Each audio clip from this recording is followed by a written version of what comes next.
గత వారం రోజులుగా జాతీయ స్థాయిలో చర్చకు వచ్చిన టన్నెల్లో 8 మంది కార్మికుల పరిస్థితి ఏ విధంగా ఉందంటూ పూర్తి స్థాయిలో చర్చనీయంగా అయింది. అయితే నిన్న అచ్చంపేట శాసనసభ్యులు మాత్రం ఒక నలుగురు, అదేవిధంగా మరో రెండు అనే విధంగా మృతదేహాలు అక్కడక్కడ పడి ఉన్నాయి, వాటిని అన్నిటిని కూడా గుర్తించడం కూడా ప్రకటించడం జరిగింది. అయితే ఈ రోజు కావచ్చు, అయితే మరో 2 రోజుల్లో ఆ మృతదేహాలను కూడా బయటికి తీసే అవకాశాలు ఉన్నాయి. ఎందుకంటే ఇక అధికార అధికార పార్టీకి సంబంధించిన నేతలే నిన్న మృతదేహాలు చనిపోయారంటూ కూడా వాళ్ళు ప్రకటించడం జరిగింది. ఆ నేపథ్యంలో మనం ఈ మృతదేహాలను కూడా మనం ఇప్పుడు పలకబోతున్నాం, మన కెమెరా పర్సన్ చూపించడం జరుగుతుంది.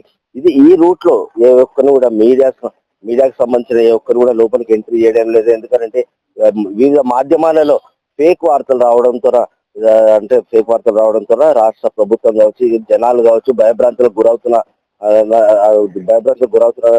నేపథ్యంలో ఏ ఒక్కరు కూడా ఇక్కడికి అంటే లోపలికి ఎంట్రీ చేయడం లేదు. ప్రస్తుతం 12 బృందాలు, అయితే నేవీ కావచ్చు, ఆర్మీ కావచ్చు, అదేవిధంగా ర్యాట్ మైనర్స్ అనే వీళ్ళంతా సుమారు ఒక 12 బృందాలు, ఈ 12 బృందాలు కూడా పూర్తి స్థాయిలో రెస్క్యూ చేసి వాళ్ళను సురక్షితంగా తీసుకురావాలనే ఆలోచనతో వీళ్ళంతా గత వారం రోజులుగా పనిచేస్తున్నట్టు చెప్పుకోవచ్చు. వాస్తవానికి చెప్తే వారం రోజులు ఈ సంఘటన జరిగి కూడా వారం రోజులు అయినప్పటికీ 4 రోజులుగా మాత్రమే వీళ్ళంతా అధికారులు ఒక్కసారిగా అంటే ప్రయత్నాలు ముమ్మరం చేశారని చెప్పుకోవచ్చు. స్టార్టింగ్ అయితే ఈ సంఘటన జరిగిన మొదట్లో మాత్రం ఏ మాత్రం లేదని చెప్పుకోవచ్చు. ఎందుకంటే వీళ్ళకు మంత్రులు కావచ్చు, అధికారులు కావచ్చు, పూర్తి స్థాయిలో ఇక్కడికి రావడంతో ఈ రెస్క్యూ టీంతో పనులు నిర్వహించుకోవడానికి కూడా వీళ్ళు చాలా ఇబ్బందులు పడ్డారని చెప్పుకోవచ్చు. అయితే ఈ రోజు నుంచి ఈ రోజు నుంచి జిల్లా కలెక్టర్, అదే జిల్లా ఎస్పీ ఆధ్వర్యంలోనే ఈ రోజు మొత్తం అంటే ఎప్పటికప్పుడు సమాచారం మీడియాకు అందించడం జరుగుతుంది. ఎందుకంటే ఇది చివరి దశలో ఉంది. ఈ రోజు చివరి దశలో ఉంది. అదేవిధంగా రాష్ట్ర ముఖ్యమంత్రి రేవంత్ రెడ్డి కూడా ఉమ్మడి మహబూబ్ నగర్ జిల్లాలోని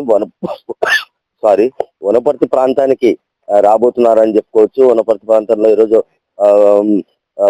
బహిరంగ సభ ఉంది. ఆ బహిరంగ సభ నేపథ్యంలో ఈరోజు వనపర్తి అంటే రాష్ట్ర మంత్రులంతా కూడా ఈరోజు రాష్ట్ర మంత్రులు, జిల్లాకు సంబంధించిన మంత్రులు కూడా ఈరోజు వనపర్తి ప్రాంతానికి వెళ్ళనున్నారని చెప్పుకోవచ్చు. ఏదేమైనప్పటికీ ఈ 2-3 రోజుల్లో మాత్రం ఈ మృతదేహాలు కావచ్చు, అదేవిధంగా ఏదైతే కార్మికులు ఉన్నారో, ఎందుకంటే మృతదేహాలు అనేది మనం అనకూడదు, కాకపోతే ఏంటంటే వాళ్ళు రాష్ట్ర నేతలు, రాష్ట్ర అధికార పార్టీకి సంబంధించిన నేతలు మృతదేహాలు అన్నందుకు కూడా మనం ఆ వర్డ్ చెప్పుకోవడం జరిగింది.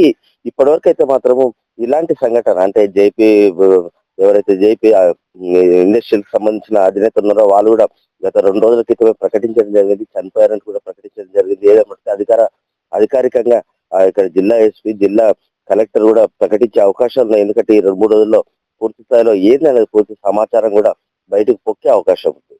సెల్బీసీ నుంచి మనతోలు వేసుకొస్తాం, మీ మధు.